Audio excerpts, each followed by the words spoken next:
buenas tardes, muy buenas noches y muy buenos días para todos los amigos de Hoja de Ruta que se unen a este programa de Memoria para la Resistencia desde cualquier parte del mundo y desde todas las ciudades de nuestro querido Ecuador.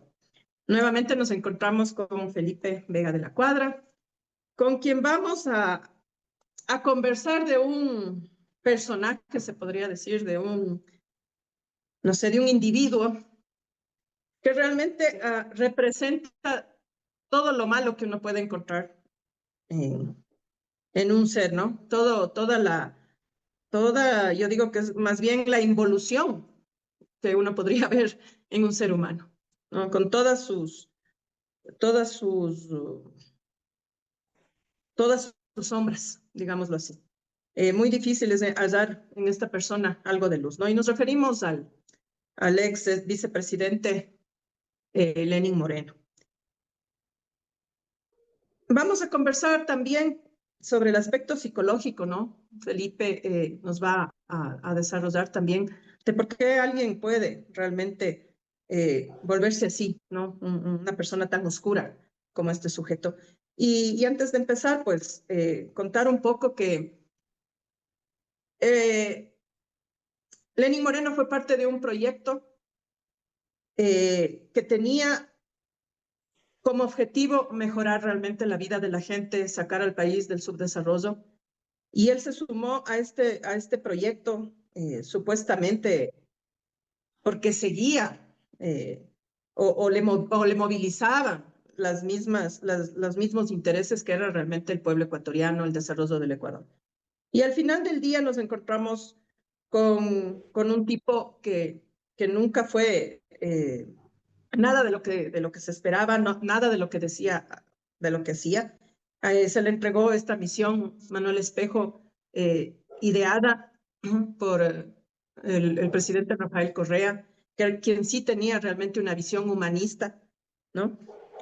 Y que al final le tuvieron que dar haciendo. Él solo aparecía en las fotos y, y además nunca ni siquiera hizo el reconocimiento que se debía hacer a la Brigada Médica Cubana que vino a echarnos una mano. Hay que recordar que en ese momento no había casi genetistas en el país y ese fue un apoyo fundamental en el tema de las capacidades.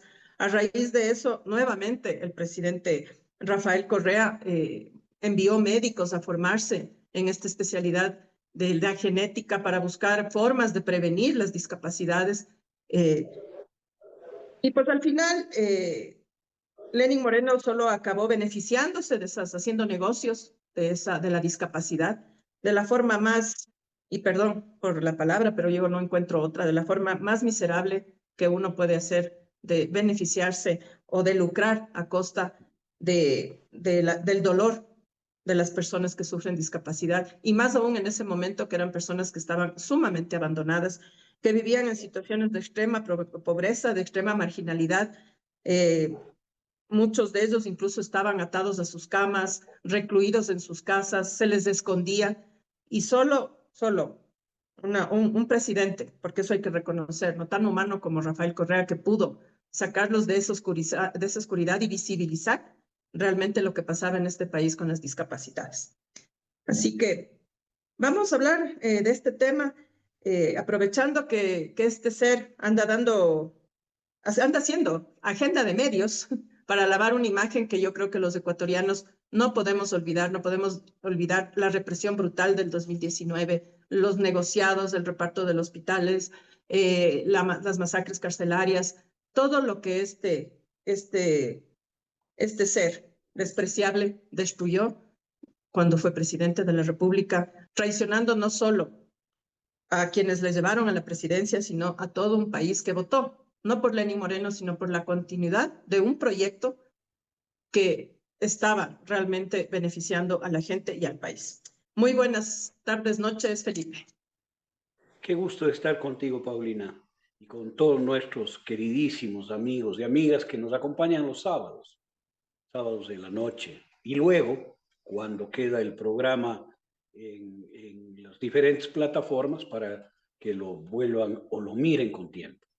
Pero yo te quiero contar el origen de todo este tema del de la campaña Manuel Espejo y otros más. En el año 2003, cuando Alfredo Palacio era vicepresidente de la República, estuvimos en Cuba, yo era su secretario particular, estuvimos en Cuba con él y tuvimos un par de reuniones larguísimas con el comandante Fidel Castro. Y allí el comandante le contó a Alfredo Palacio de los programas que tenía y estaba llevando adelante Cuba. El primer programa era algo muy parecido a la misión Manuel Espejo, que era una georreferenciación de todas las discapacidades en Cuba y las ayudas técnicas y los apoyos humanos y médicos para redimir la condición de las personas con discapacidad. Ese fue el uno. Y el otro programa era el de las operaciones de los ojos, que se llamaba la Operación Milagro. Con el comandante y el vicepresidente ese entonces, quedamos en traer al Ecuador los dos programas. El uno estaba ya concluido en Cuba, el de devolver la vista a las personas, y el otro estaba en aplicación. Así que apenas Alfredo Palacio llegó a la presidencia de la República, nos pusimos en marcha, yo seguí siendo su secretario particular, nos pusimos en marcha con la Operación Milagro. Y de alguna manera yo estaba muy implicado en el desarrollo de eso, que me había encargado que esté muy atento a los detalles de ese programa con el ministro de Salud y tal. Entonces, inicialmente aplicamos el programa de la Operación Milagro llevando con vuelos pagados por Venezuela a centenas de personas ciegas con cataratas, con problemas de pterígeum, etcétera, a operarse en La Habana y regresaban, se iban ciegos, regresaban con la vista. Por eso se llamaba Operación Milagro. Pero llegó por las dificultades que nos puso la administración del aeropuerto de Quito, que nos querían cobrar por la salida de cada persona que salía desde la base militar y hacer negocio con ello, que no lo permitimos. Y vale contarlo así. Se decidió poner clínicas aquí, se armaron 3 clínicas de operación de cataratas con médicos cubanos y que funcionaron, la una en La Tacunga, la otra en Vallenita y la otra en Machala, en la provincia del Oro, y funcionaron durante largos años. Terminado el gobierno de Alfredo Palacio, el segundo programa fue propuesto al gobierno de Rafael Correa y Rafael Correa lo asumió inmediatamente, de redimir a las personas con discapacidad. Y lo redondeó con la capacidad de Rafael Correa, lo redondeó con el bono Gallegos Lara y una serie de medidas más. Y fueron la misión cubana la que vino para llevar adelante ese programa. Y Rafael Correa, en su lógica estupenda y clarísima, encargó al vicepresidente, una persona con discapacidad, para que se haga cargo del programa de discapacidades, era lo natural. Pero el señor demostró su incapacidad y su sesgo hacia el comercio, hacia el aprovechamiento, y por eso Rafael Correa nunca soltó el programa. Él estaba sobre el programa. Y hay que reconocer el trabajo, por ejemplo, del almirante, no me acuerdo el nombre, que era como el director ejecutivo de todo, Arellano, que era el que hacía la carpintería de todo esto, ¿no? Y Carondelet nunca aflojó el apoyo al programa, que se volvió tremendamente exitoso por la participación de los cubanos y cubanas que venían de hacer eso en todo el territorio de la isla y que tenían un feedback enorme sobre aquello y una experticia enorme. El apoyo del equipo del almirante Arellano y el apoyo de la presidencia de la República. Porque si hubiera quedado en manos de este señor, la misión Manuel Espejo hubiera sido un fracaso. Ahí, ventajosamente, no lo fue. Después, en su presidencia, se fue desmontando y desapareciendo, ¿no? Este señor se hizo cargo de otros programas extraordinarios, como el el convenio que hicieron con el Circo del Sol para hacer el circo social, que era una idea maravillosa, pero como estaba en manos de él, terminó enredado, conflictuado, complicado, con grandes problemas económicos y terminó en manos de la Contraloría. Como no era de esperar, no se podía esperar otra cosa. Usted me dirás, pero bueno, tú estás hablando de algo que no sabían en esa época. Pues sí, o sea, pero pero se olía en esa época. Y yo no es que he estado metido de lleno en el tema, pero al haber sido parte colateral del gobierno, en el Ministerio de Defensa, en la Cancillería, yo tenía alguna mínima participación en algunas actividades del vicepresidente, ¿no? Mínima, pero algo se olía. Ahora, esto es para quitar un poco la idea de que el gran autor de esta maravillosa misión, que fue la misión Manuel Espejo, fue él. O sea, la misión Manuel Espejo se hizo pese a él. Él era más un relumbrón, una persona que aparecía y tomaba control de ciertas cosas pese a la acción de todo el equipo muy grande que trabajaba en eso, ¿no? Con La eso figura estoy decorativa, podríamos decir. perfecto. Una figura decorativa, pero con ciertos rasgos de perversidad. Y ahí quiero entrar al tema psicológico. Las personas con discapacidades serias adquiridas, por ejemplo, el caso de él fue adquirida su parálisis, la pérdida de la movilidad de la mitad del cuerpo, por un accidente, por un hecho delincuencial, por un disparo, ¿no es cierto? Entonces él en su adultez adquirió esta condición. Cuando una persona adquiere una condición tan dramática, tiene dos caminos. El camino de la resiliencia y asumir esa condición como una condición que te proyecta hacia adelante. Voy a poner ejemplos. Hay un andinista escalador de apellido Carrasco, no me acuerdo cómo se llama, Juan algo Carrasco, que perdió la movilidad de la mitad de su cuerpo en un accidente de escalada. Y él ha proyectado de tal manera y de manera tan resiliente su condición que escaló el Kilimanjaro en una silla de ruedas. Y no solo escaló el Kilimanjaro, sino que está haciendo las cumbres más altas del mundo. Y es una persona que transmite a los jóvenes y a los niños la capacidad de superar las dificultades más profundas. Ya. Esta es la una opción. La otra opción es enredarse en el dolor y la frustración que eso genera, que es una cosa muy dramática, y larvar resentimiento hacia todo y hacia todos.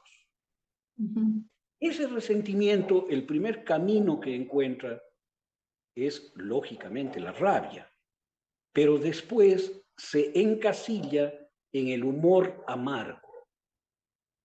Con esto estoy describiéndote el humor del señor Moreno, que es un humor amargo, que psicológicamente encubre este segundo derrotero de personas que han tenido estas tragedias, que es el rencor.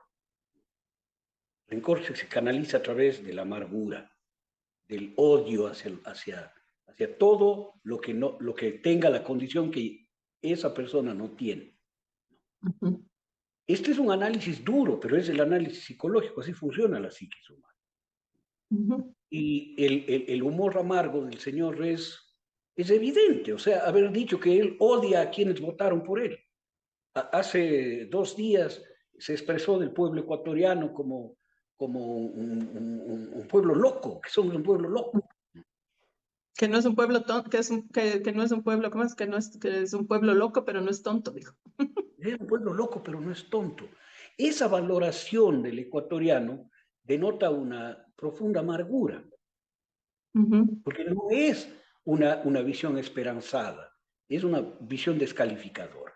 Y quienes estuvieron cerca de él, yo no estuve cerca de él nunca, te darán fe de que su humor siempre era ácido, áspero, irritante, hiriente, ¿no? Hiriente, y con una serie de cargas, de cargas peyorativas, y cargas como las que se soltó en la inauguración del parque por el cual tienen preso a Jorge Glass, ¿no?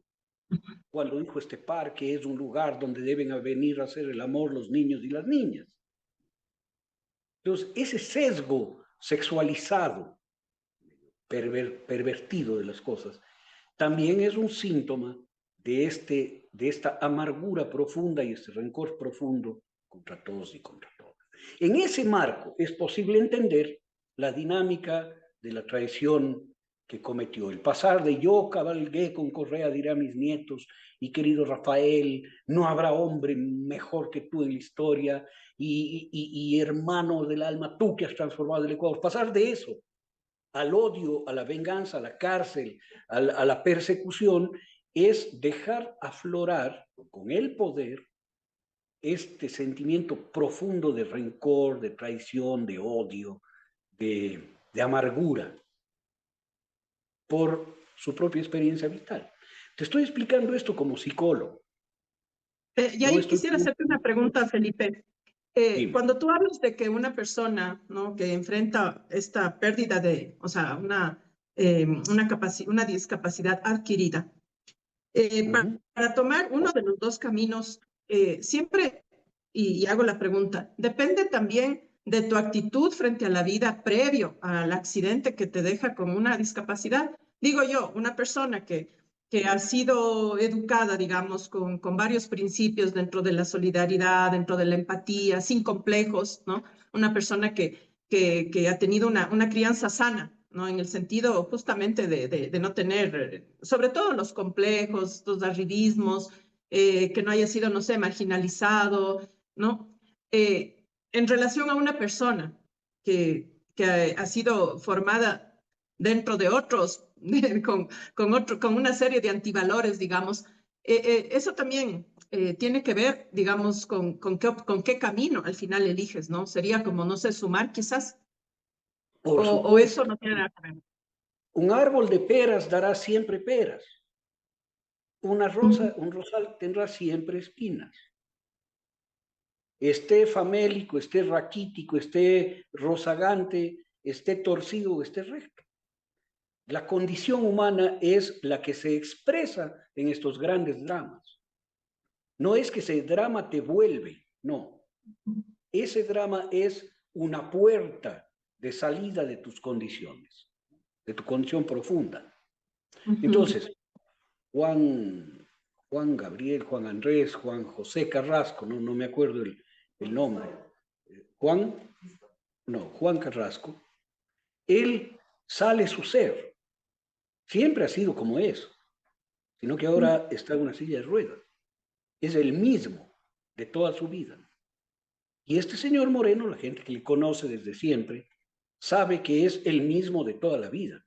Y el mismo de toda la vida es esa persona que hoy es tremendamente amarga, tremendamente áspera, tremendamente vengativa, tremendamente vengativa. Juan Gabriel Carrasco, ya me corrigieron, Juan Gabriel Carrasco.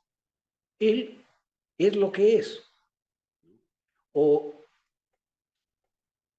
otras personas que han perdido la vista, que han perdido miembros, ¿no? Son lo que son, lo que siempre han sido.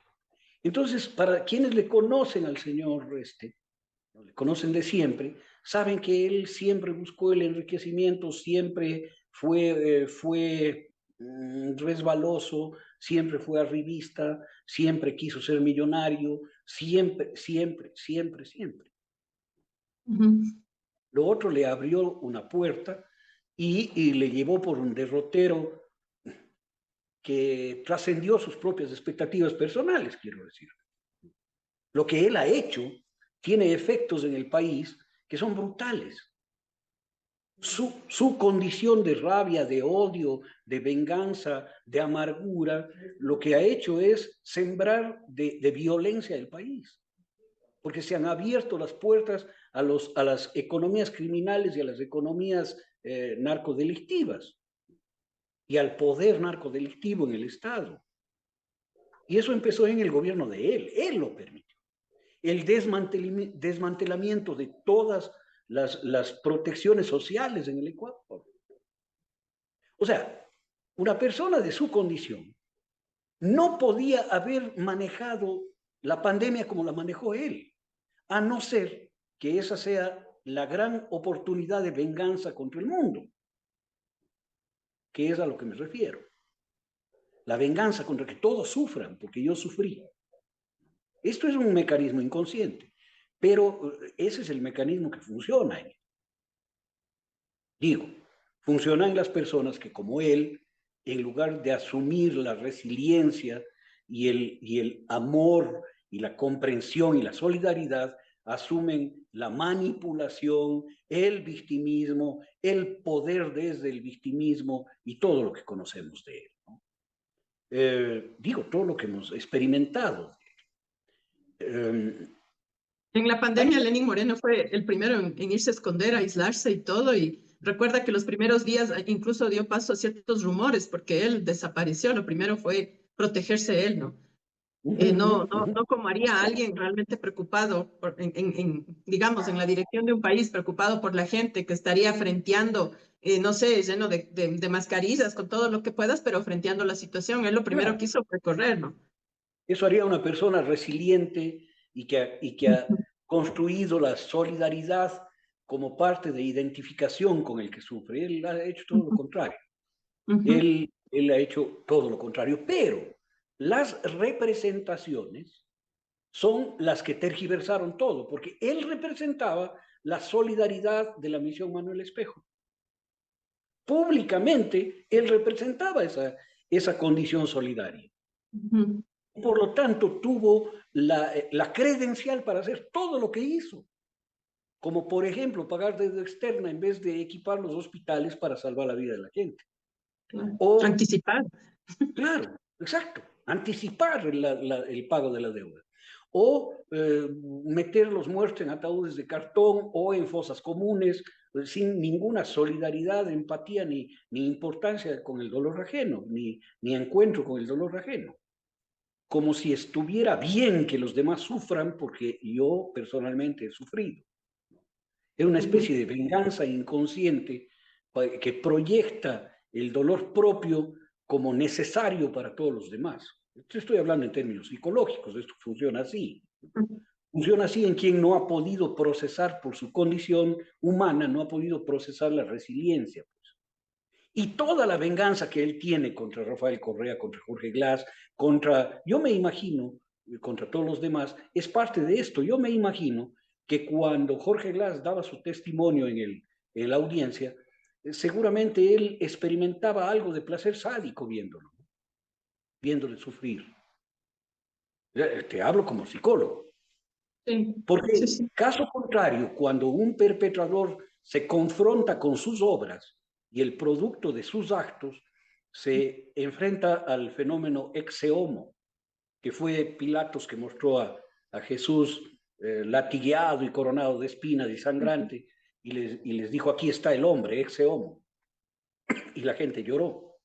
ujú, Ese es el fenómeno normal, de gente normal, cuando ve el producto de sus actos y se eriza. Yo creo que el señor no se conmovió de ver a su ex vicepresidente, a Jorge Glass, en la condición que comparecía, y si no se conmovió es porque tenía el sentimiento contrario. Y el sentimiento contrario es un sentimiento de placer, algo sádico, comprensible en la conformación psicológica de este señor, ujú, que hasta sus bromas, en las bromas que hacía el personal de Carondelet y a los funcionarios y funcionarias especialmente, tenían un sesgo medio sádico, ¿no?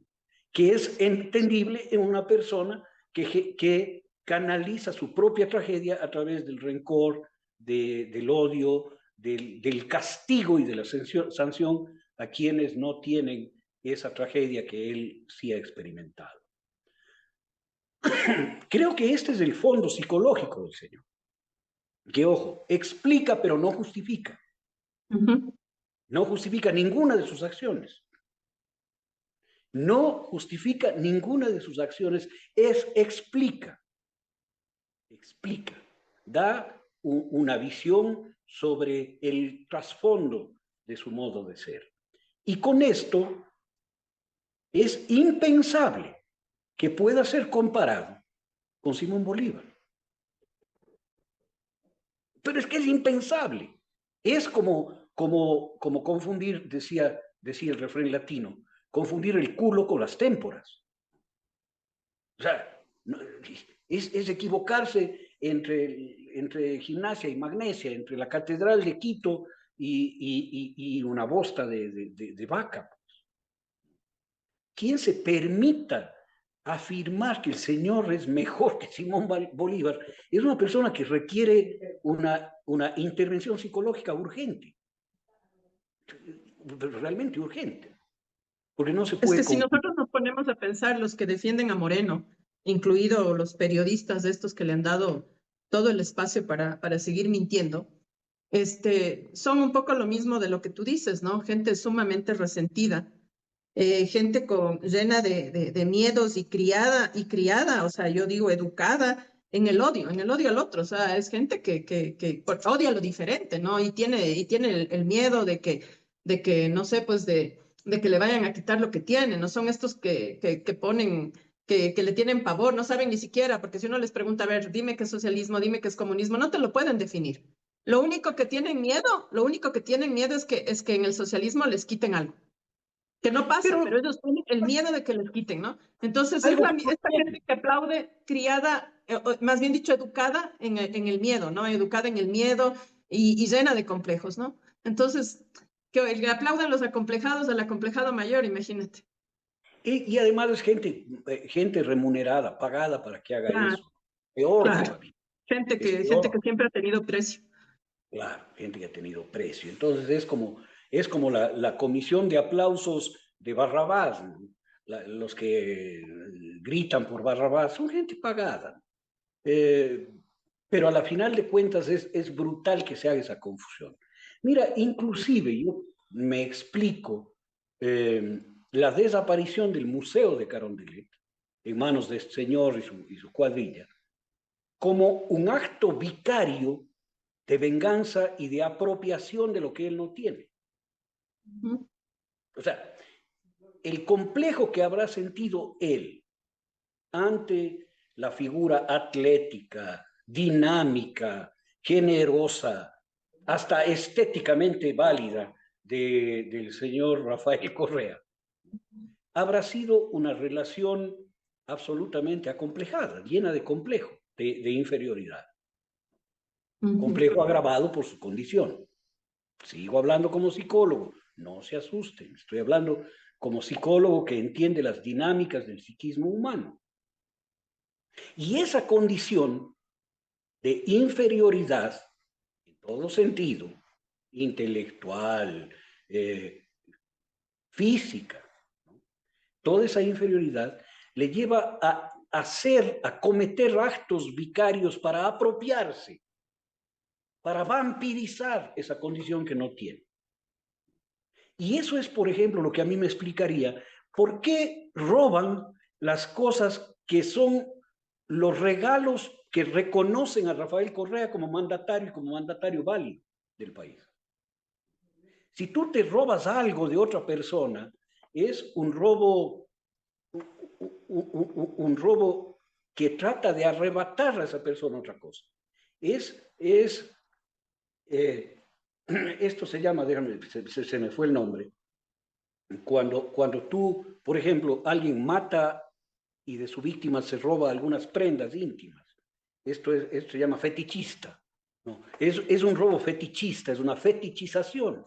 Robarse los regalos que recibió Rafael Correa y que estaban en un museo es fetichizar esos objetos y querer robarse las condiciones de Rafael Correa que él no tiene, ¿ya? Ujú. Porque ¿a quién se le ocurre, mi querida Paulina, robar cosas que le regalaron a otro? ¿No es cierto? O sea, no tiene mucho sentido, es un robo medio sin sentido.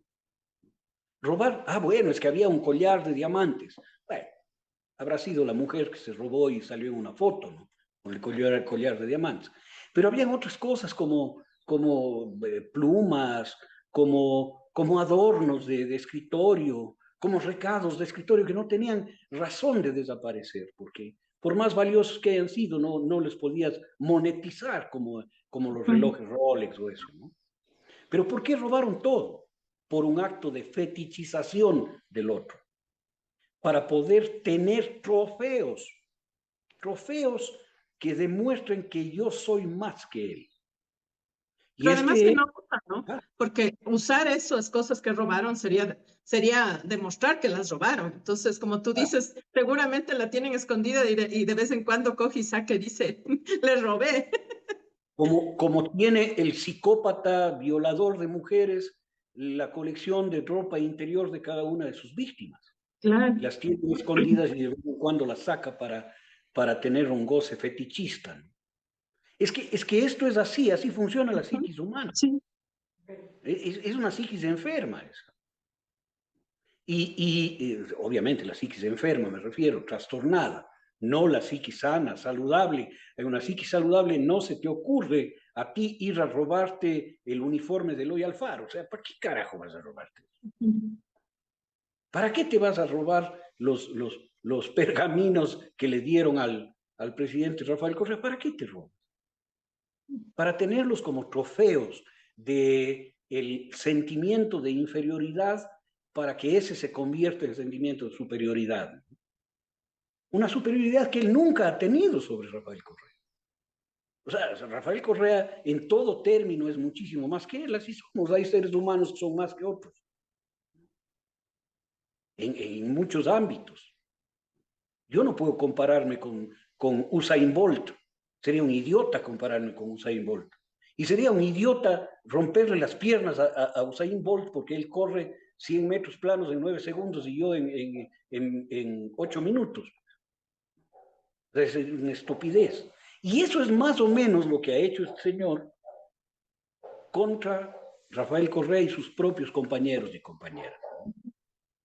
Y Su partiendo de que venganza. compararte con otra persona ya demuestra un problema de autoestima. O sea, normalmente la gente comete ese error porque ya sabemos que el analfabetismo emocional es terrible, pero normalmente, o sea, imagínate llegar a ese nivel como tú, el ejemplo que pones tú es bien dramático, pero es más o menos así. Romperle las piernas a alguien porque no puedes correr a la misma velocidad. Y eso es más o menos lo que él ha querido hacer, ¿no? Y yo creo que ahí, como no lo pudo hacer, digamos que ganas capaz no le faltaron de hacer algo con Rafael, se ensañó con Jorge Glass, ¿no? Con Jorge Eh, Glass. o Y sea, persiguió la a muchos persecución demás. de él contra Jorge Glass fue brutal, fue despiadada, y ahora lo vuelve a hacer. Y como tú Por eso, dices, o sea, con casi sonriendo, ¿no? claro, con un placer sádico, ¿no? Con un placer sádico. Porque eso es lo que es. Yo como psicólogo no voy a escamotear eso. Quien sonríe ante la desgracia ajena está experimentando un placer sádico. Claro. Así de simple, no hay medias tintas en eso. El sufrimiento ajeno te eriza, te genera Mm. aversión inmediata en una psiquis sana, en una psiquis sádica, activa los mecanismos de placer.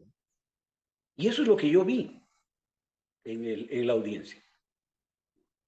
Ahora, siempre usará este doble estatus, ¿no? De víctima, pobrecito, ¿no? Atado a una silla de ruedas de una tragedia, y al mismo tiempo el control y el poder por detrás. Entonces, cuando la abogada le reclama cosas, él pone cara de me están atacando a mí pobre que estoy en una silla de ruedas, y al mismo tiempo hace un despliegue de poder, ¿no? De poder. Yo no vuelvo acá porque corre en riesgo mi vida. Claro, y como todo está amarrado, todo juega a favor de él y en contra de los objetos de su venganza personal, todo el mundo dice, sí, sí, qué horror, ¿no? Pobre. Fíjate que fue lo que pasó con lo mismo pasó con Julio César Trujillo, ¿no? Un hombre anciano que estaba más cerca de la muerte que de la vida. Alguien le gritó cuando pasaba y después murió y le acusaron a esa persona de haberle matado al pobre viejito. Claro, porque juegan a este doble estándar de víctima y hiperpoderoso, ¿no? Víctima e hiperpoderoso que tiene el control del destino de mucha gente. Ese era Julio César Trujillo y ese es este señor. Ahora, más allá de las interpretaciones psicológicas, habría que hacer una lectura política de su presencia en el Ecuador. ¿Por qué ahora, como dice ese libro de psicología humanista, por qué a mí, por qué esto, por qué ahora, ¿no? ¿Por qué él, por qué ahora, por qué aquí? ¿Y por qué viene? Si son años que ha estado Y fuera además sin... cómo llega, ¿no? Porque casi que llega así con vivas, ¿no? O sea, casi llega eh, solo le faltaba llegar con una botella de champán y una copa. Claro, él que tiene esos Nadie llega a gustos, dar declaraciones sonreído y mandando besitos a todo el mundo cuando llegas a una audiencia de justicia, pues. esos gustos de alta burguesía exquisita, ¿no? De comer langosta, tomar champaña, usar muebles de lujo, antigüedades, y todo ello pagado con dineros turbios. Todo Así ello es. pagado con dineros turbios y con cosas no santas, no santas. Pues bien, yo tengo una hipótesis sobre eso. Bueno, lo evidente es que si él viene es porque ya tienen negociado qué va a pasar. Ese albur de venir a ver qué pasa ecuatoriana es una falacia. Él viene porque ya sabe exactamente qué es lo que va a pasar. Y eso está amarrado, atado, oleado y sacramentado. ¿Y cuál es la hipótesis al respecto? Él viene para ratificar la idea de que la justicia sí funciona en el Ecuador. Si es que se ratifica con él que la justicia funciona en el Ecuador, todo lo actuado contra Aquiles Álvarez, contra Jorge Glass, contra Rafael Correa y contra otros muchísimos más, ¿no? Incluido Alexei Mosquera y otros más, ¿no? Todos los que han sido perseguidos, Pablo Muentes, etcétera, todo está bien. Entonces, es una forma de ratificación indirecta de que todas las injusticias que se han cometido en el Ecuador son justas. Porque el señor Moreno va a ser juzgado y va a ser castigado. Pero el castigo es el que está negociado ya seguramente. Va a pasar como pasó con el señor Carrera, cuñado del expresidente Guillermo Lasso Mendoza.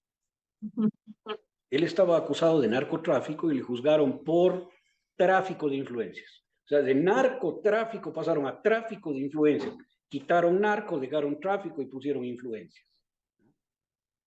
Y le condenaron, yo no sé a cuántos años, en su casa. Cumple en su casa. Ya está viejito, yo no creo que vaya a salir de parranda, ya no irá al departamento que tenían en el edificio San Francisco 300, 500, no sé qué número es, ¿no? Donde se dice, y denuncias hay, que se abusaban a menores, en una especie de versión Epstein, ¿no? Criolla. Yo creo que ya no vaya, ya no irá, ¿no?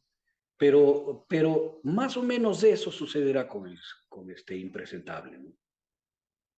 Le eximirán a toda su familia y a todos sus agnados y allegados de culpas, le juzgarán por otra cosa, por una bobería, como haber recibido qué sé yo, un juego de muebles de 300.000 euros o qué sé yo, ¿no? Que él no sabía el origen de eso y que fue un acto de buena voluntad y le sancionarán con 2 años en su casa.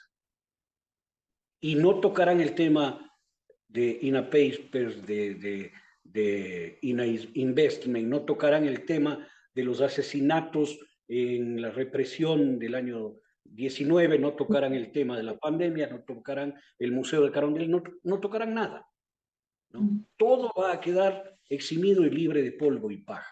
Y va a estar un par de años en su casa disfrutando de los millones de dólares de los que se ha hecho. O sea, sueño cumplido. Y demuestran que la justicia sí funciona en el Ecuador. Por lo tanto, todas las decisiones que ha tomado la jueza Camacho, el juez Pírico, todos los que están juzgándole, son justas. Son justas. Y no hay vuelva luego. Viva la justicia del Ecuador, viva la fiscalía del Ecuador, viva. Esta condición de simulación de que esto es real. Creo yo que esa es la lectura inicial de todo esto.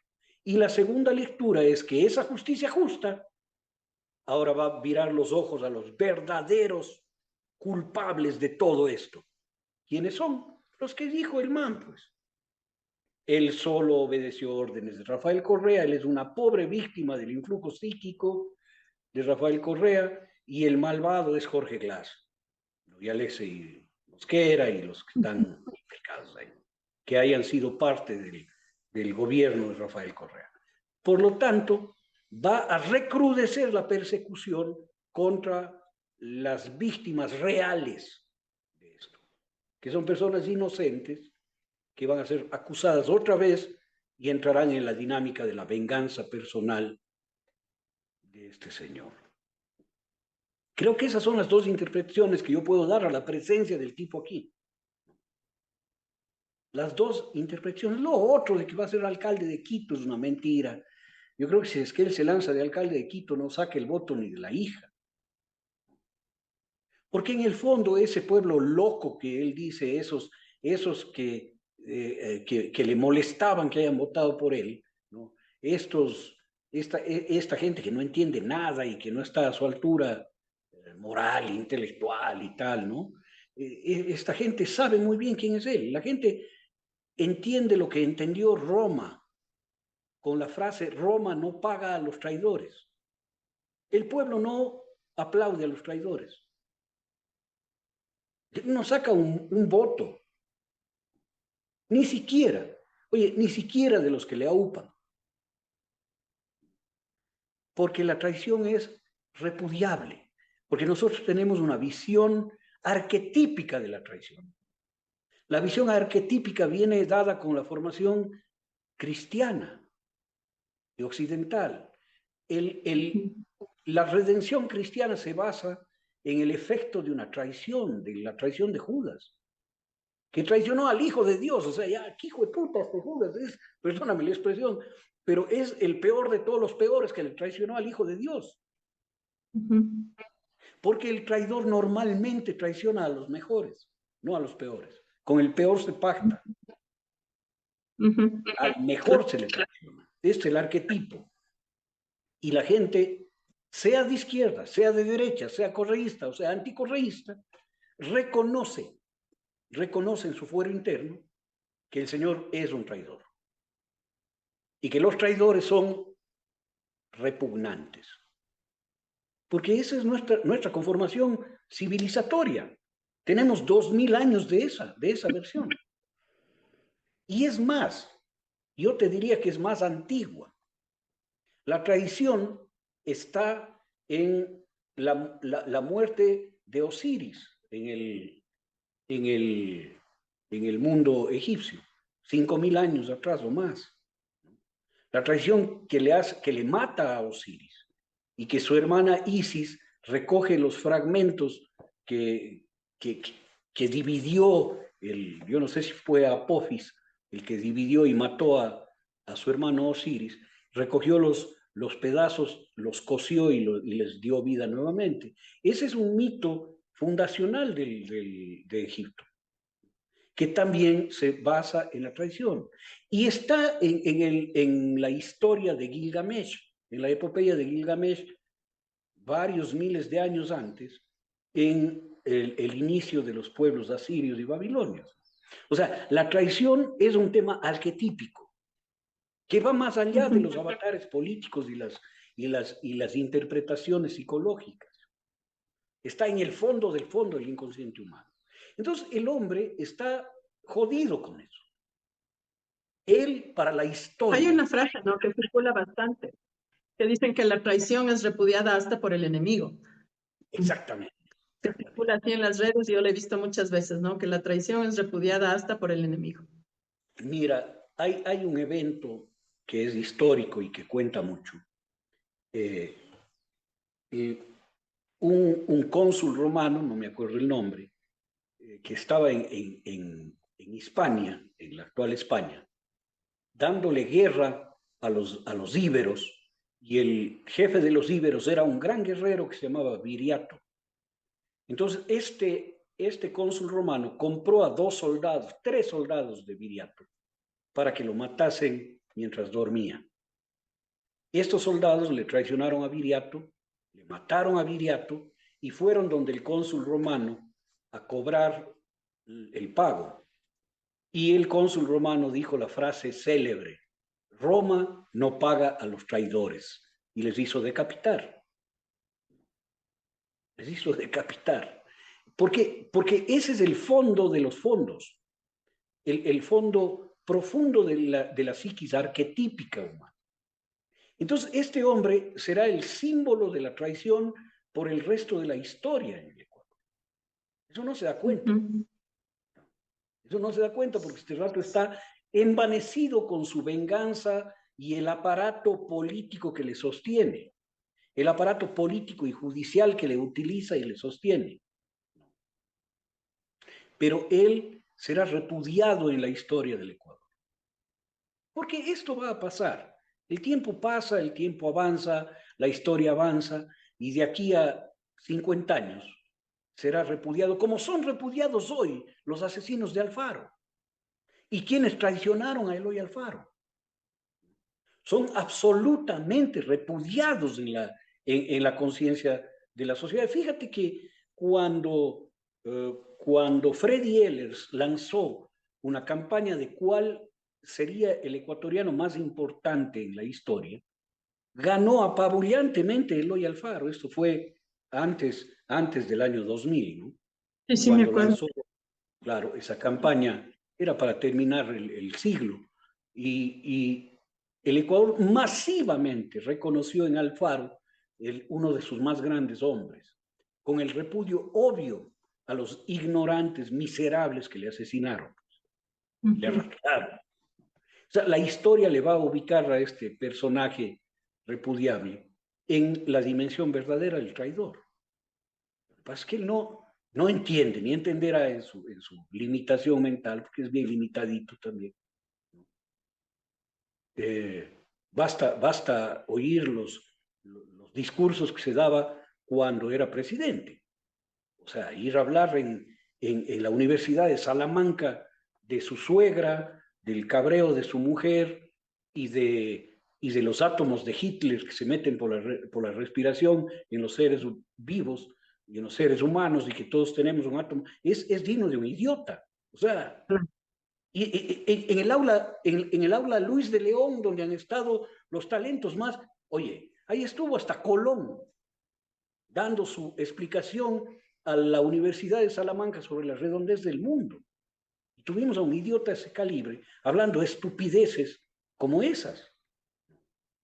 O sea, es limitadito. Claro, es Realmente. cuando yo me acuerdo que dijo, si me preguntan qué es el socialismo del siglo XXI, les respondo con 3 palabras, creo que dijo: yo no sé. Es así hecho Claro, claro, hecho el cómico, ¿no? Pero hecho el solo demostrando realmente como tú dices, o sea, su supina ignorancia, porque al final ganó embanderado de eso, ¿no? claro. Él es un tramposo. Él juega sucio. Siempre habrá jugado sucio. Siempre. Cuando jugaba tenis, seguramente hacía trampa. Yo escuché un programa, no sé si tú viste un programa de este periodista uruguayo, me parece, Walter Martínez, que justo hacía un análisis de la traición de Moreno. No me acuerdo a quién le entrevistaba, pero esta persona decía mucho, o sea, coincidía mucho en tu análisis, ¿no? De la forma de ser y todo. Y él ahí decía, ¿no? Que para él Lenin Moreno fue un huevo introducido en este proyecto de la Revolución Ciudadana, ¿no? Y que lo fueron hirviendo, o sea, lo tenían en cocción, ¿no? Hacia baja temperatura hasta que eclosionara, ¿no? Y que eso es lo que pasó cuando él llegó a la Claro. presidencia. Y por eso es que él fue muy, muy dócil, ¿no? Entonces de ahí que odia a los que votaron por él y empezó a eliminar, o sea, a quien se quería quedar con él, digamos, en el gobierno, tenía que traicionar igual que él y se abrió, ¿no? Como yo digo, se abrió de brazos así a la banca, a la A la, embajada, a todo a la, este sector enfermo, ¿no? Enfermo de odio de los hijos de la gran pauta que decimos nosotros. claro. Pero fíjate, Entonces, no dañó a la Revolución Ciudadana, dañó al país, ajá, dañó al país. La realidad brutal que tenemos en este momento. Rafael Correa hacía acuerdo de un tema que vale la pena repetirlo. El ministro de ese entonces, ya en el gobierno del señor Moreno, en el 17, en el año 2017, consiguió ya el financiamiento para construir la refinería del Pacífico. Era Pablo Campana. Tenía ujú, el financiamiento para construir la refinería del Pacífico y este retardado humano le prohibió que se construya. Fíjate lo que es eso, haber perdido la oportunidad de tener una refinería que hoy nos salvaría de la crisis global de energéticos. ujú. O sea, es una decisión miserable, una decisión que afecta el destino de millones de ecuatorianos. Todo por el odio, por la venganza, por ese rencor profundo, visceral de este Y la ser humano. ambición desmedida, ¿no? Porque recuerda que le puso a este señor, por aquí tenía yo el nombre, Enrique Pérez Borja, que era ministro de Energía. Y ¿Mm? que se debía, me parece, él había sido funcionario de alguna petrolera, de alguna transnacional petrolera, ¿no? Entonces se entiende por qué no había que hacer la, la refinería, más bien había que seguir entregando el petróleo para que sigan ganando estas transnacionales, ¿no? No sé si era de Texaco, de Chevron, de alguna de estas, este señor Pérez Borja. Y detuvo todo el plan maestro de vialidad en el Ecuador. Terminó con los correos del Ecuador, que era una empresa ejemplar. Ujú. Y no hay correos en este país, somos el único Claro, ¿no? país del planeta sin correos. No, eso es imperdonable. Destruyó el ferrocarril, vendió como chatarra el ferrocarril. Eso es algo, perdóname que tengo una llamada que voy a cortar, pero acabó con el ferrocarril y con muchísimos temas más, con la salud, que como veníamos teniendo en el Ecuador, destruyó los hospitales, entregó a las mafias los hospitales, ¿no? Destruyó todo, acabó con UNASUR. Y creo que también eh, destruyó la moral del pueblo ecuatoriano, ¿no? Con todo esto, porque nosotros veníamos de un proceso de 10 años, yo digo que había un trabajo de sanación de la autoestima del ecuatoriano, ¿no? Yo recuerdo, y digo esto porque eh, yo tuve la oportunidad de irme de viaje, ¿no? Y alguien me reconoció el acento en España y me dijo, ¿tú eres ecuatoriana? Yo le dije, sí. Me dijo, pero no digas aquí que eres ecuatoriana, di que eres colombiana. Entonces yo le decía, ¿por qué? Me decía, porque no, los ecuatorianos somos mal vistos, decía. Eh, Además, nadie nos conoce porque en nuestro país, yo sentí en esta persona eso que yo siempre me he sentido muy orgullosa de ser ecuatoriana, ¿no? Me he criado realmente, me han educado queriendo a este país, pero yo sentí en esta persona una angustia, no una cosa de que uno podría notar de arribismo, de algo así, ¿no? Más bien sentí una angustia, ¿no? De haber vivido el miedo, de haber dicho quizás alguna vez que era ecuatoriana y prefirió decir que era colombiana porque le trataban mejor. Pero un poco nos veían así, ¿no? O sea, el Ecuador, un país chiquito, ahí, por ahí perdido. Y realmente Rafael Correa, yo eso le reconozco siempre y defiendo mucho eso. Nadie sabía del Ecuador hasta que llegó Rafael Correa. Así Realmente es. puso al Ecuador en el imaginario del mundo, ¿no? Y por todo lo que tiene este país, o sea, por todo, si uno recuerda, ¿no? Le cuestionan los viajes, pero Rafael llevó muchos empresarios para el chocolate, las flores, el camarón, o sea, muchas empresas con sello ecuatoriano realmente llegaron a estar en los stands del mundo, ¿no? Como estas payasadas de ahora de que te hablan de que van a llevar niñas a que estudien modelaje en Dior o en Yves Saint Laurent, que es una farsa, ¿no? Realmente hizo eso y claro, yo recuerdo que, por ejemplo, ya se hablaba de los chocolates ecuatorianos, ya te preguntaban, ah, eres del Ecuador, te encontrabas con un turista fuera del país y te reconocía. Y yo creo que los ecuatorianos empezaron a sentirse, ¿no? Orgullosos de ser ecuatorianos. Y cuando pasó esto, el horror de la pandemia, la destrucción, esa represión brutal, la burla de este tipo, ¿no? Hacia el pueblo, de decir que les odio a los que votaron por mí, la prepotencia de su discurso, ¿no? Este, sí generaron, a mí me parece que ese fue el principal caldo de cultivo para inocular el odio también en la población ecuatoriana hacia el proyecto de la Revolución Ciudadana, con con todos los errores que pudieron haber, con todas las equivocaciones, porque además cuando tú haces te equivocas y hay que aprender y hay que corregir. Esto es hecho por humanos, no es hecho por dioses, ¿no es cierto? Pero Claro. creo yo que ahí también hay un análisis de cómo la gente empezó a percibir un país que crecía y de pronto fue como que le empujaron de golpe a un barranco, ¿no? Y yo te digo que viendo, yo sentía eso, ¿no? O sea, yo sentía, no se podía creer lo que estaba pasando en el país.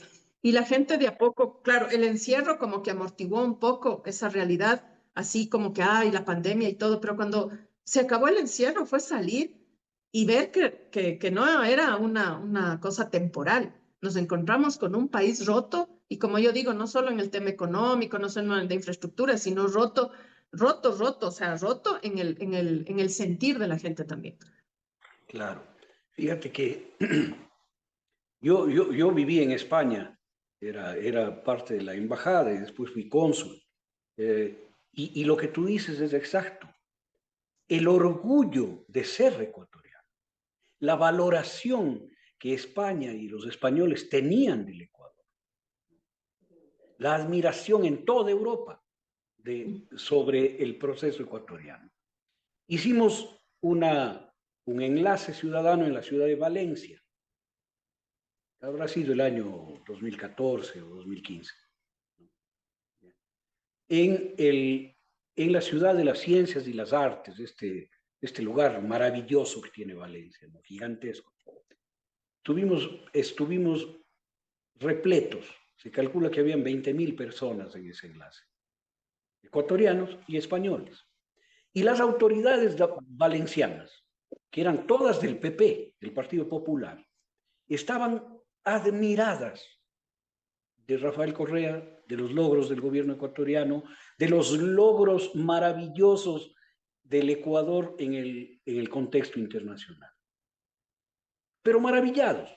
Lo mismo un día que la Universidad de Barcelona le dio un honoris causa de verdad a Rafael Correa, las autoridades de la Universidad Española eran orgullosísimas de demostrar su afecto total con el Ecuador, con los ecuatorianos, con el presidente.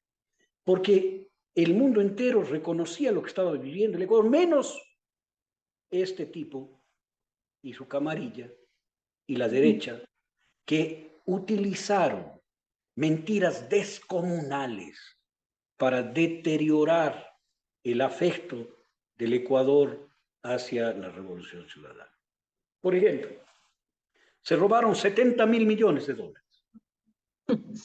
Es una mentira que construyó este Basofia, que es el único que ha robado. De la Revolución Ciudadana, de Alianza País, el que robó es él.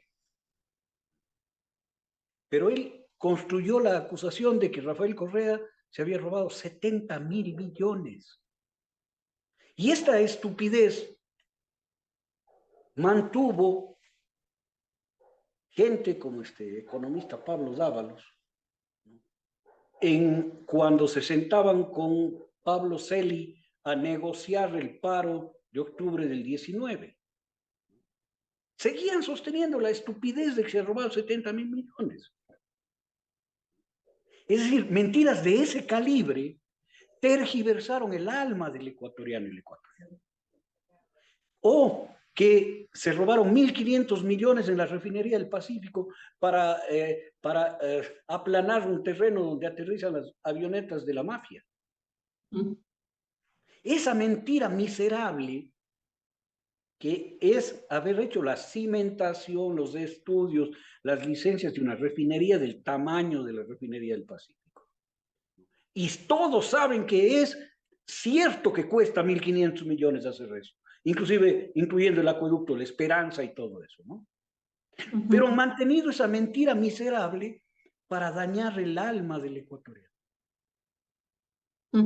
Para que el ecuatoriano no piense en el desarrollo que estábamos acometiendo con muchísima fuerza y se conforme con este rato ser víctima de los choneros, los lobos, los albaneses, ¿no?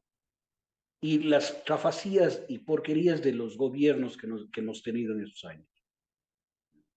Esta es la parte peor. Y el gran autor de todo esto está ahora con una cara de emparamado, diciendo que él viene a demostrar el bien que le ha hecho al país. Esto es lo terrible que estamos viviendo ahora. Esto es lo que la gente debe valorar en el fondo. Está el autor de las tragedias a través de su traición imperdonable, el generador de todas las mentiras básicas y brutales que destruyeron el alma y el sentido del ecuatoriano, como por ejemplo lanzarse contra la Unión de Naciones Sudamericanas, que éramos la capital de Sudamérica.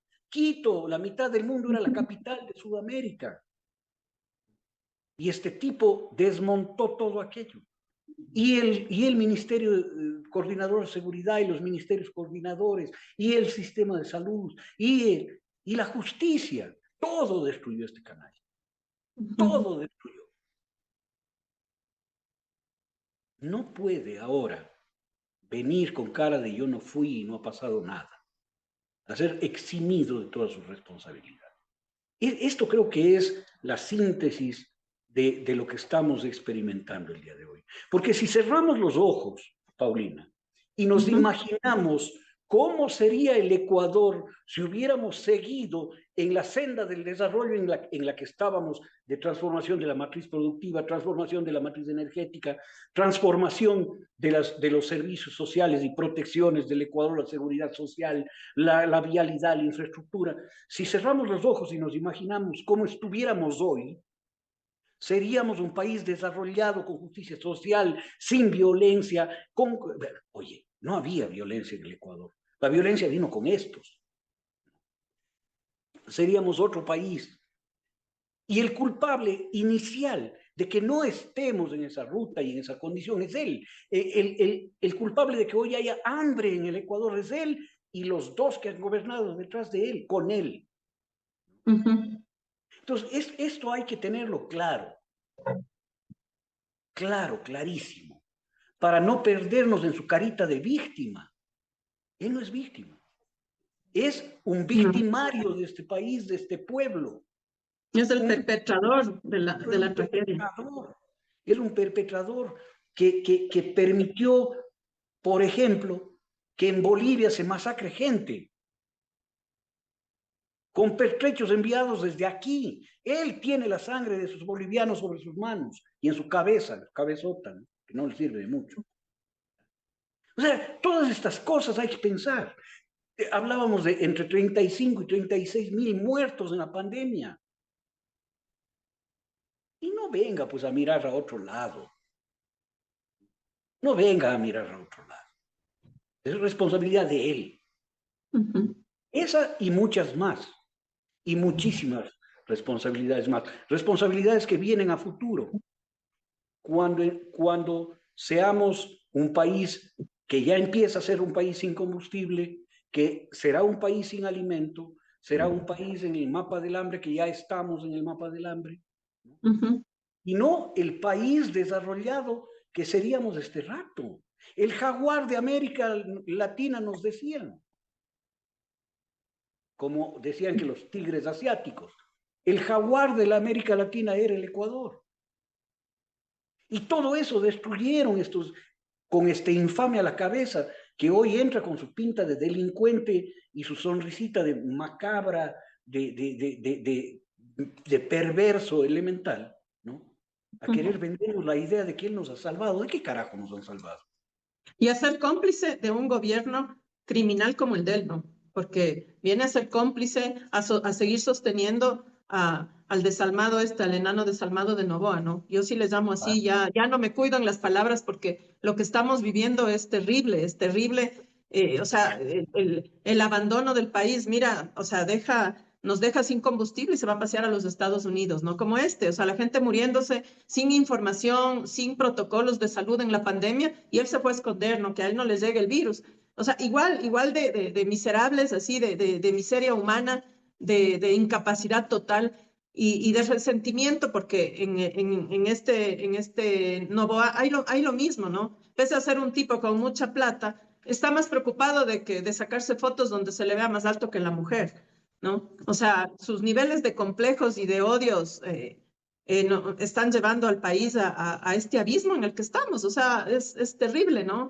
Entonces, sí hay que pensar no solo en el tema, yo creo que yo soy muy defensora de la ideología, pero yo creo que también tenemos una responsabilidad en analizar un poco qué clase de gente llega al gobierno, ¿no? Si es gente que realmente tiene una emocionalidad medianamente equilibrada y no esta gente que llega a cobrar venganzas, ¿no? Fíjate, así está la Argentina también, ¿no? Un tipo enfermo, lleno de resentimientos, alterado. ¿A dónde estás llevando a una Argentina que está destruyendo una de las mejores universidades de América Latina, orgullo para los latinoamericanos como la UBA? O sea, esta gente realmente encarna eso que tú decías, ¿no? O sea, son sádicos, es gente que debería estar recluida en un manicomio y no dirigiendo un país. Sí, señora, tú tienes toda la razón. Pero aquí hay dos temas que hay que pensar y a mí me cuesta mucho trabajo hacer el análisis que voy a hacer. El primero, ¿por qué este tipo fue vicepresidente 10 años? No, perdón, fue vicepresidente 6 y delegado de gobierno 4 en Suiza. Ujú, Después candidato a presidente. ¿Por qué? ujú. ¿Por qué? Yo trato de explicarme aquello. Y creo que un sector de Alianza País empujó su nombre a contravía de Rafael Correa, empujó su nombre porque se habían convencido, se habían convencido de que había que hacer cambios, ese prurito por los cambios, porque si no cambias, entonces no cumples con el objetivo vital, ¿no? Entonces tal vez había un prurito, un deseo de cambios absurdo, ilógico, que precipitó las decisiones para que este tipo sea candidato. Esta es la primera cosa que yo miraría. Y la segunda, que cuando él empezó a tomar el derrotero que tomó, todo el mundo se fue. Todo el mundo se fue. Poquitos nos quedamos defendiendo ciertos espacios. Y nos quedamos solos. No debimos salir, nadie debió salir, nadie. Todos debimos quedarnos en la trinchera, luchando para que ese tipo no haga lo que hizo. Porque si hizo lo que hizo, no es solo porque tenía el poder político, sino porque le permitimos, porque nos alejamos, porque nos abrimos pasmados y asustados, y los que nos quedamos nos acusaron de habernos quedado adentro. Creo que esas dos cosas hay que mirarlas con mucha reflexión, mi querida Paulina. Y te digo que a mí me cuesta trabajo hacer esta reflexión, porque significa asumir responsabilidades. No es que aquí el tipo fue porque él es así, no, también le permitimos, por habernos abierto, por no haber dado la pelea hasta la última gota de sangre, para impedir que haga lo que hizo. Porque enseguida hubo la traición, se contagió, se contaminó la asamblea, los asambleístas se cambiaron, las direcciones políticas se cambiaron, todos corrieron tras la idea de ya, que se acabe esto y vamos por otro lado. Pero la defensa del Ecuador que estábamos construyendo, eso se abandonó. Es muy duro reconocerlo, pero hay que reconocerlo. Y yo creo, Felipe, que también ahí hay un tema porque creo que es parte de lo humano también, ¿no? Pero creo que no solo fue que mucha gente se fue, sino que también mucha gente que se quedó con él, digamos, hasta el último, eh, también tenía agendas propias, ¿no? Y al final él les terminó votando, porque no es que renunciaron, les terminó votando por órdenes superiores, como yo digo, y al final también son cómplices y no lo asumen, ¿no? Yo siempre he dicho, tal vez está equivocada mi apreciación, pero yo creo que, que cuando hubo esto de la traición, como tú bien dices, se debió defender hasta el último y después sí debió haber un repliegue estratégico a recuperar el territorio, a ofrecer las disculpas del caso, a volver a hacer un tejido social para parar todo lo que vino, ¿no? Lo que ha Claro. venido después. Y más bien lo que se vio es que cada uno cuidaba como su espacio, su espacio como autoridad o su parcela, y no se veía eso, ¿no? Y eso también fue parte de que ese discurso mentiroso y miserable pudiera calar en el imaginario de la ciudadanía, ¿no? Porque si tú ves, y te digo porque a mí mucha gente me contaba, o sea, se abandonó, no solo se abandonó la presidencia o el campo, se abandonó también el territorio.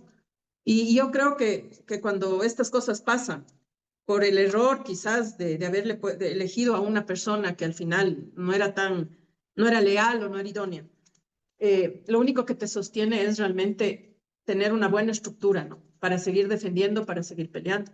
Y creo que, como hablábamos en algún otro programa, yo digo, ahora hay que buscar, hay que generar otras formas de lucha, pero tenemos que pensar, ahora que hemos hecho un recuerdo de todo esto que fue el Ecuador, de lo que podría haber sido, creo que la pregunta que queda para nuestra audiencia, para quienes vean este programa, es ¿cuál es la alternativa? ¿Cuál es la alternativa de lucha? ¿No? Porque ya sabemos que salir a las calles no es opción porque nos van a reprimir, nos van a matar, Pero ¿cuál es la alternativa? No podemos, yo por lo menos digo, esperar a unas elecciones, me parece, no sé si habrá país. Y lo otro es que tenemos, insisto, un tipo sumamente peligroso, resentido, que como él mismo dijo, ¿no? Imagínate a alguien que diga que es el peor enemigo a tener y lo ha demostrado, ¿no? Él es el peor enemigo con el que se pudo encontrar el Ecuador. ¿Qué Pero nos espera? claro, fíjate que es un enemigo vaporoso, que no da cara, se Ujú, diluye, ¿no? Deja a su aparato para que el aparato te persigue, el aparato te destruye, el aparato te meta preso, pero él no está, él está tomándose fotos en la playa, haciendo que la esposa se hunda un poco para salir él más alto que ella, ¿no? O está saludando con J.D. Vance, nunca está. Es un no. enemigo que no está, pero que tiene estructurado todo un aparato Ujú. para persecución, destrucción, apresamiento, etc. ¿Qué viene? Viene, creo yo, dos cosas. La organización del pueblo y la resistencia. No la Ujú. resistencia de aguantar, no. La resistencia organizada, que es la que ha demostrado este pueblo ecuatoriano. Porque si hablamos de lo que sucedió en este síndrome post-trauma de la traición, ¿no? Ujú. Lo que sucedió con el movimiento Alianza País, con la militancia y dirigencia del movimiento Alianza País, ¿no? La gente de base, la gente de abajo, el votante, no ha cambiado. Se ha mantenido firme participe por donde participe la gente de la Revolución Ciudadana. Que en la lista 1, que en la lista 5, que, ¿no? En cualquiera. Ahí está. Ahí está la gente del Ecuador diciendo, vamos de nuevo, vamos a ganar. Y ahí entran estas otras triquiñuelas del aparato construido que es el fraude, el asesinato. Asesinaron a un candidato. Por eso no ganó Luisa en primera vuelta. Y en la segunda participación de Luisa le hicieron fraude. Y quién sabe si a Andrés Arauz no le hicieron fraude. Yo creo que sí. Entonces, más allá de todo esto, está un pueblo leal a sí mismo, que ese es el pueblo ecuatoriano. No es una pastilla de locos o tarado. Es un pueblo ejemplar que no merece gente como tú. No es que tú mereces un mejor pueblo. Nosotros no merecemos un infame como tú. Porque somos más, mucho más educativos. Y tal vez con esto cerrar este diálogo, mi querida Paulina. Sí. ¿Sí? Sí, Felipe, creo que coincido contigo, ¿no? Hay que, el pueblo ecuatoriano tiene que entender en medio de esta oscuridad en la que vive, que justamente es esa oscuridad macabra la que no se merece, porque es un pueblo que tiene unos migrantes que sostienen la economía de este país, es un pueblo que ha trabajado durísimo, siempre por sacar adelante el país, y lo que se merece es un gobierno que sepa administrar los fondos públicos para darle bienestar y no un gobierno que vende el país y que use los fondos públicos para pagarse viajes a Punta Cana o para pagarse viajes a recibir premios donde ni siquiera, que solo salen en una foto porque ni siquiera hay un discurso ni una organización seria detrás de eso.